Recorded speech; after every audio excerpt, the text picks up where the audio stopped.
कल्पना कीजिए एक ऐसे बालक की जो 5 वर्ष की उम्र में पूछता है कि मृत्यु क्यों आती है।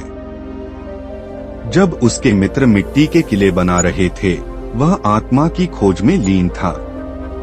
यह कथा केवल एक ऋषि और एक शिष्य की नहीं, बल्कि यह कथा है आपकी, मेरी और उस हर इंसान की जो जानना चाहती है, मैं कौन हूँ, क्यों आया हूँ और मृत्यु के पार क्या है। आइए चलें उस यात्रा पर, जहाँ एक बालक आत्मा के रहस्य को जानने निकलता है और लौटता है एक महात्मा बनकर, एक दीप बनकर जो आज भी अरण्य में जल रहा है। एक ऋषि और एक बालक और एक आत्मा की यात्रा। यह कथा है उस समय की जब मनुष्य के प्रश्न बड़े थे पर उत्तर मौन में छिपे थे, और एक बालक आत्मा की पीड़ा को समझना चाहता था और एक महात्मा शांति की गहराई से उसे उत्तर देते थे। यह वह समय था जब ज्ञान वेदों में नहीं, जीवन के अनुभव में बसता था। यह कथा है सत्यार्थ की और उसके आत्मदीप की। नमस्कार दोस्तों, आपका दिल से स्वागत है एक और ज्ञान से भरी प्रेरणादायक कहानी में। दोस्तों, धवलपुर नामक गांव में एक तेजस्वी बालक ने जन्म लिया। उसका नाम रखा गया सत्यार्थ, अर्थात सत्य की खोज करने वाला। बालक शांत था, पर उसकी आंखें सदा प्रश्न करती थीं। उसकी माता धन्या उसे तुलसी के नीचे बैठा देखकर कहती, बेटा खेल क्यों नहीं रहा? और वह उत्तर देता, माँ खेल तो माया है, मैं सत्य ढूंढ रहा हूँ। गांव के लोग उसे विचित्र मानते थे। जब बालक 5 वर्ष का हुआ तो उसने अपने पिता से पूछा, पिताश्री मृत्यु क्यों आती है? पिता हंसे और बोले, बेटा यह प्रश्न तो ऋषि मुनियों ने भी आज तक नहीं सुलझा पाया है। लेकिन बालक रुका नहीं। वह नदी के तट पर बैठता, जल की लहरों को निहारता और सोचता, मैं कौन हूँ, यह जीवन क्यों है और मृत्यु के पार क्या। वह प्राचीन ग्रंथों में झांकने लगा। जब और बच्चे रेत से किले बना रहे होते, सत्यार्थ किसी पेड़ की छाया में बैठा भगवद गीता के श्लोकों का अर्थ खोजता। समय गुजरता गया। दोस्तों, एक दिन गांव के बाहर स्थित वटवृक्ष के नीचे ध्यानस्थ सत्यार्थ को एक वृद्ध सन्यासी मिले। उनका शरीर जर्जर था, लेकिन तेजस्विता दिव्य थी। उन्होंने बालक से पूछा, वत्स क्या जानना चाहता है? बालक ने निसंकोच उत्तर दिया, मुझे स्वयं को पहचानना है, मृत्यु के रहस्य को समझना है और आत्मा की गति को महसूस करना है।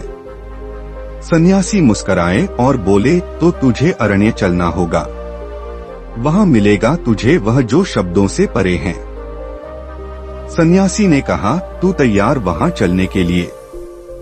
सत्यार्थ ने उत्तर दिया, यदि सत्य वहां है तो मैं संसार को छोड़ सकता हूँ। दोस्तों, वह दिन था पौर्णिमा का। सत्यार्थ ने माता पिता को प्रणाम किया। माता रोने लगे और कहा, जा बेटा, तू तपस्वी है किसी पूर्व जन्म का। जा आत्मा की राह पकड़ और खुद को समझ कि तू कौन है। सत्यार्थ और बूढ़े महात्मा कुछ ही समय बाद गांव से वन की ओर निकल गए।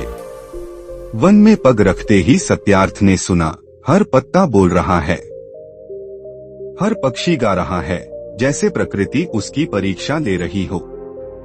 दोस्तों, 3 दिन और 3 रात्रियां वह भूखा प्यासा चलता रहा। अंततः पहुंचा एक गुफा के समीप। वहां बैठे थे महात्मा निर्गुण। उनके नेत्र अचल, वाणी मूक, पर उपस्थिति भारी। महात्मा ने कहा, सत्य की खोज करने आया है, पहले अपना मैं त्याग। महात्मा ने कहा, 7 दिन तक मौन रह, न भोजन न जल, केवल मौन। तब जान पाएगा आत्मा कितनी चंचल है। सत्यार्थ ने स्वीकार किया। पहले दिन उसका मन अस्थिर रहा। दूसरे दिन उसे भूख ने सताया। तीसरे दिन अतीत की स्मृतियां आईं। चौथे दिन क्रोध उठा। 5वें दिन भय। पर छठे दिन वह मौन नहीं, शून्य में था। सातवें दिन जब सूर्य उदय हुआ तब उसकी दृष्टि स्थिर, मन मौन और हृदय शांत था। महात्मा बोले, मौन से आत्मा की हलचल सुनाई देती है। पहला पथ तू पार कर गया। दोस्तों, महात्मा जी के पास सत्यार्थ कुछ और समय तक रुका।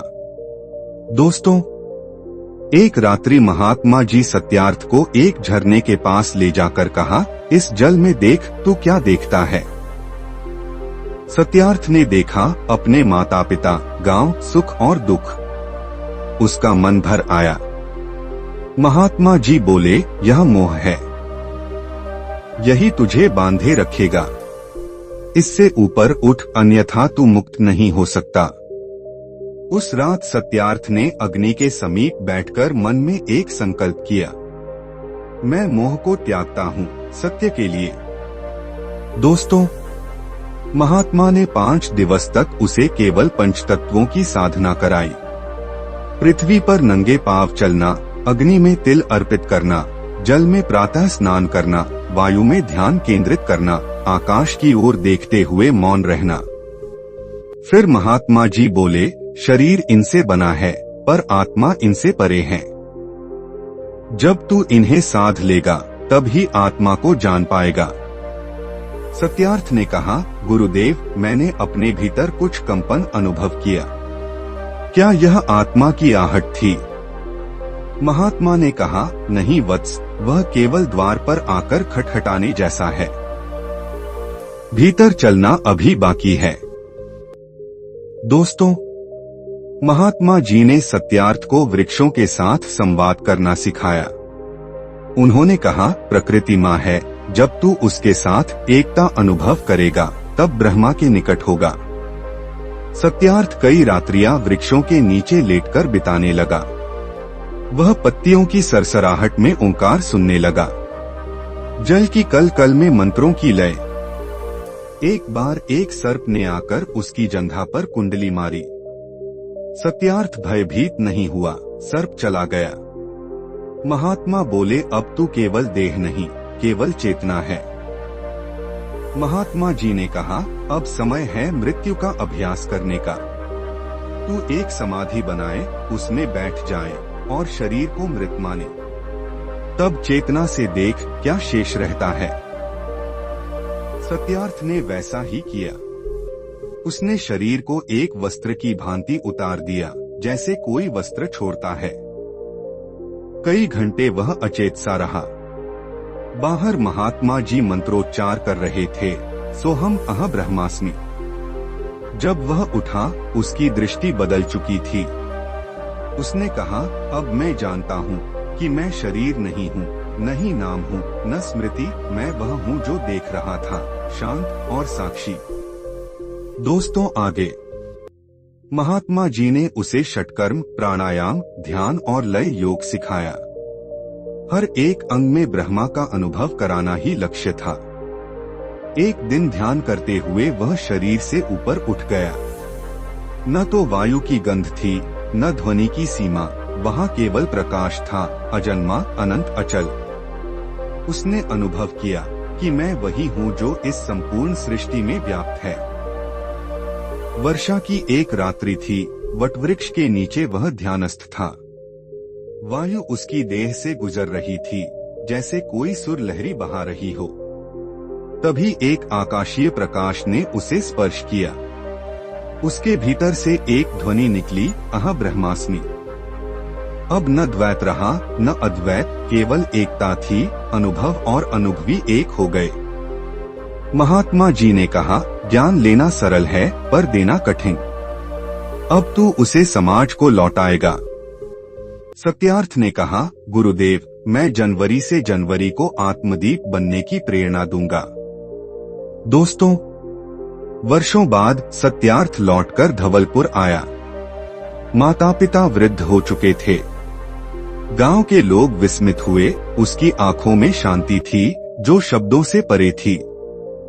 उसने गांव में एक दीपकाश्रम की स्थापना की, जहां वह बच्चों को सिखाता, तप करो पर भीतर, प्रश्न पूछो पर स्वयं से, उत्तर पाओ पर मौन से। दोस्तों, सत्यार्थ के आश्रम में एक दिन एक बालक आया। उसने पूछा, मुनिवर, आत्मा क्या है? सत्यार्थ ने कहा, बेटा, आंखें बंद कर श्वास पर ध्यान दे, जो बचता है वह ही आत्मा है। फिर वह बोले, यही दीप जला, यही परम तप है। जब तू स्वयं को जान लेगा तभी तू संपूर्ण ब्रह्मांड को जान पाएगा। कहानी की सीख। दोस्तों, इस कहानी से हमें बहुत बड़ी सीख मिलती है। दोस्तों, सत्य की खोज बाहर नहीं, भीतर है। जब तू मौन होता है, ब्रह्मा बोलता है।